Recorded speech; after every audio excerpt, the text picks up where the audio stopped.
مت مانگو کسی سے کچھ، جو کہ مانگنا اللہ سے مانگو، مانگو اللہ سے، انسانوں سے مت مانگو جو مانگنا ہے۔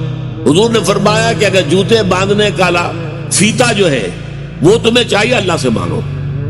ابھی اللہ کا معاملہ کس ذریعے سے پہنچا دے، کس کے دل میں ڈال دے، کیا شکل پیدا کر دے، انسانوں کے سامنے دستے سوال دراز مت کرو۔ لیکن دوسری طرف اگر کوئی اپنی ہتھیلی آپ کے سامنے کر ہی دے تو اسے ٹھوکر مت مارو۔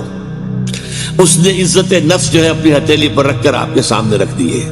آپ اگر نہیں دینا چاہتے نہ دیں، ٹھیک ہے، لیکن ڈانٹنے کا آپ کو حق نہیں۔ بلکہ یہ بھی آیا ایک حدیث میں کہ تم دو، کچھ نہ کچھ دو، سائل کا ہاتھ خالی نہ لوٹاؤ۔